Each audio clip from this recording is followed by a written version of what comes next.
A cosmic question for the ages. The universe is vast. It's filled with billions of galaxies. Each galaxy has billions of stars. Could our planet be the only one with life?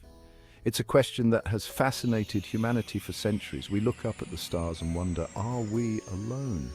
From the earliest civilizations, people have pondered this cosmic mystery. The night sky, a canvas of twinkling stars, has inspired countless myths, legends, and philosophical inquiries. Is there life out there? Are there other beings looking back at us? These questions are deeply ingrained in our collective consciousness. The search for extraterrestrial life is a search for ourselves. It's a quest to understand our place in the universe. If we find life elsewhere, it would be the greatest discovery in human history. Imagine a universe teeming with life.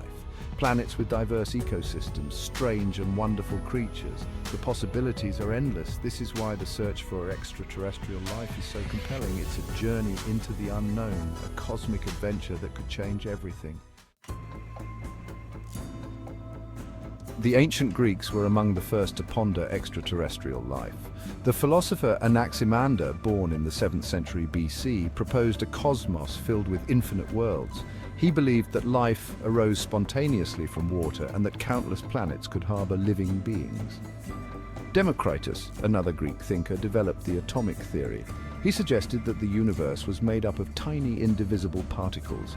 He believed that these atoms combined in infinite ways to form worlds like our own. These worlds, he argued, could have their own suns, moons, and even life. These early philosophers laid the groundwork for future generations to consider the possibility of extraterrestrial life.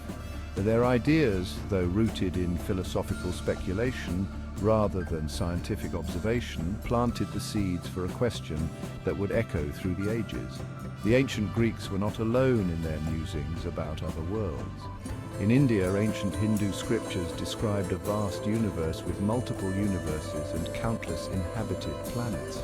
These ancient texts spoke of celestial beings and advanced civilizations existing in realms beyond our own.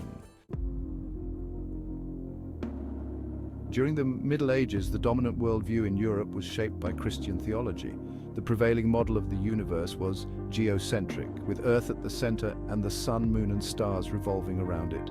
This model, based on the teachings of Aristotle and Ptolemy, became intertwined with religious dogma. Despite the geocentric view, some medieval thinkers entertained the possibility of other worlds. Nicholas of Cusa, a 15th century cardinal and philosopher, argued that the universe was infinite and that God, in his infinite power, could have created countless inhabited worlds. William Vorilhon, a 13th century theologian, went even further. He suggested that while God could create an infinite number of worlds, it was more likely that he created only one perfect world, our own. Vorilhon's views highlight the theological debates that arose from considering the possibility of extraterrestrial life. The medieval period, while often characterized by its adherence to religious doctrine, witnessed glimmers of intellectual curiosity about the universe and our place within it. The seeds of scientific inquiry, though often overshadowed by religious dogma, began to take root. The Renaissance and the scientific revolution marked a turning point in our understanding of the universe.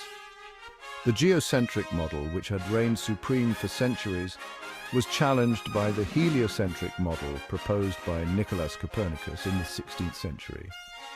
Copernicus's revolutionary idea that the Earth revolved around the Sun placed our planet in a new context.